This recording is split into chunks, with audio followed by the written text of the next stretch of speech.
Hi there, it's Mrs. Havlicek, and I am here to teach you how to create a still life for your virtual art lesson this week. We will be creating junk food still lives, but first of all, I would like to explain to you what a still life is. A still life is a picture of objects that are still. They can't get up and walk away, and typically it is not of a person because a person could get up and walk away. That is what is called a portrait. But usually artists create still lives using flowers with vases. They can be very abstract or representational like this one, or they can be very realistic and look just like a photograph. Artists create still lifes to really enhance what they see and the way the light reflects on what they see. A lot of times there are patterns in the background with simple fruit and things like that in the foreground, usually on a table. These objects, like I said, have to be very still. They can't get up and just walk away, like a cat or a dog. So a lot of times artists will use objects to symbolize what is important to them. Like this artist created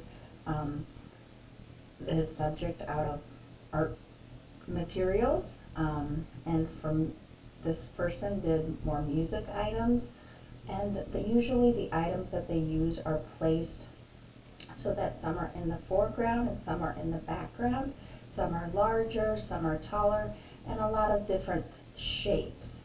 So we can see cylinders and cones and cubes and rectangular prisms, things like that in these still lives. You can, like I said, do abstract still lives or more realistic still lives, and definitely show space within your still life. Simple shapes are in this one, and today I just wanted to kind of show you what interested me. I'm going to go ahead and do a junk food still life because I've been having a lot of junk food lately. And so I went around and found some items, and that's what I'm going to have you do next, is Try to find some items that you can use in your still life. So I found a cylinder, pop can, and I wanted to show you. The top of the can is a circle, but when we draw that circle, it's going to actually look like an oval when we draw it here in a little bit. Another item I found were some melt duds, and this is a rectangular prism. And then I also have some more candy here. That is a rectangular prism, and then I found a sphere chocolate that I'm going to draw. So what you want to do is you want to place your items. I'll let you pause the video if you need to and go find your items. You're going to place your items like I have there, so that they kind of overlap. You want some height to your still life and some things in the foreground here that are smaller and stand out against that background. So I'm going to show you how to draw this still life using simple shapes, and I've got mine set up in front of me here, and I have my pencil. But your drawing should start off very easy by doing, like I told you, the top of that can is a circle, but we're going to draw it with an oval. So I'm going to start with an oval, and I'm drawing my tallest item first on my picture, which is the Pepsi can. And I know that it's got two straight lines, and of course to make it look more round in a form, I need to have that curved bottom there. I'm not going to draw the rest of it here because my other items are in front of it, and I need to show that overlap. That's really important too.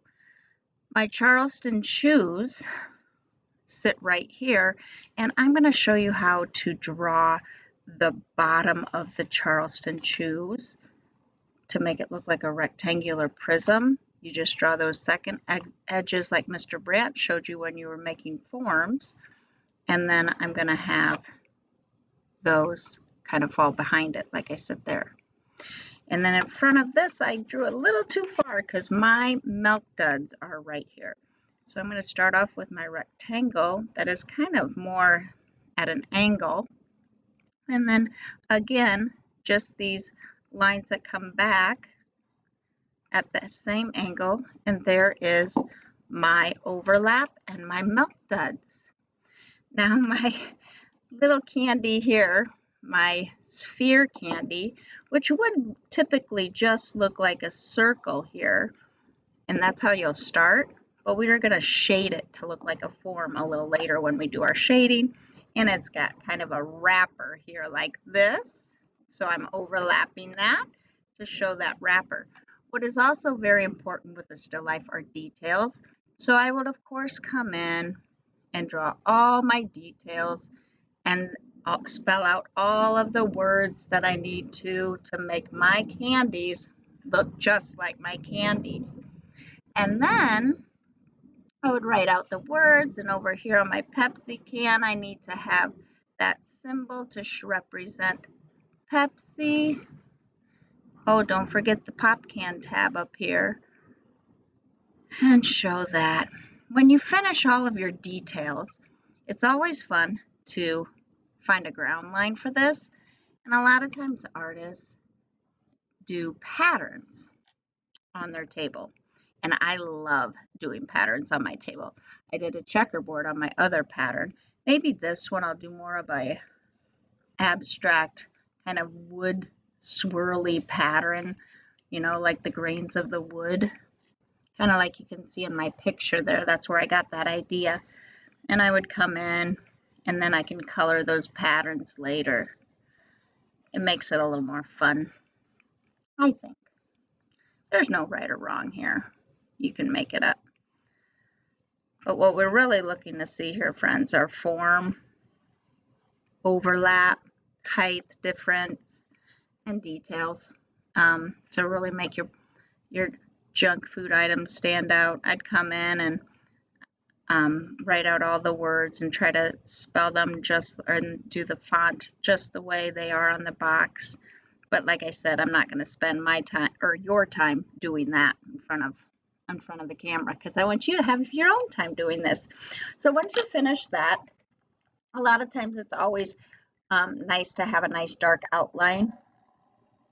So you could Sharpie all of your main lines. Sometimes I eliminate Sharpieing the font of the item because the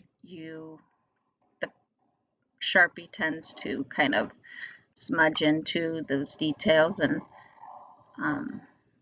then you lose what you were trying to write because bleeds is what I call it. Bleeds into the white spaces and you lose it. So anyways, you would spend some time outlining. And then what you get to do next is shade it. And it really is important to have a light source on your still life. As you saw from my examples, that some of those were really exaggerated light sources. I have a light right here. I'm going to shine it at my face. Can you see it?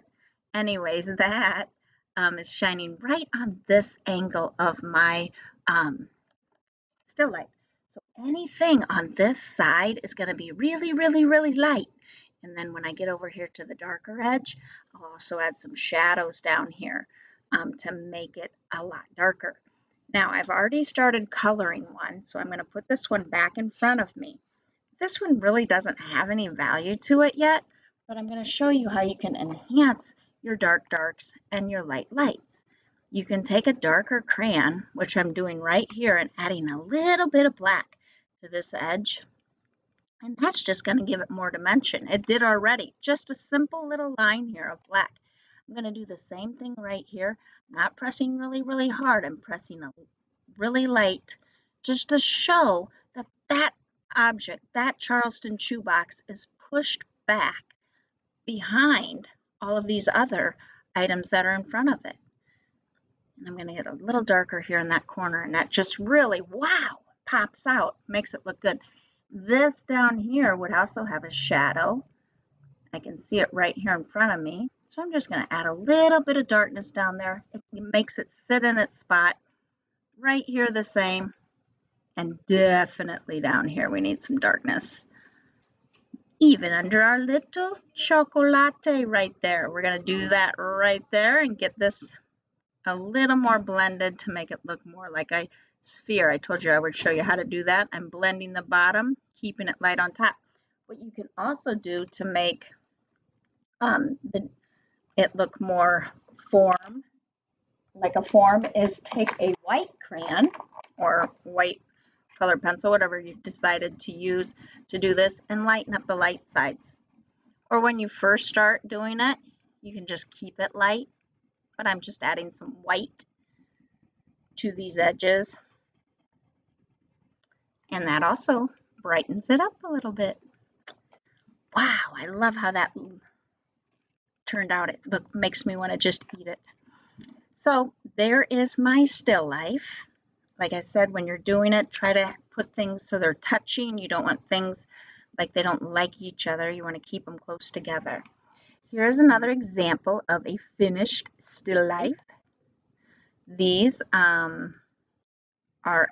this one's obviously just the pencil drawing, and then I have some shading done on this one.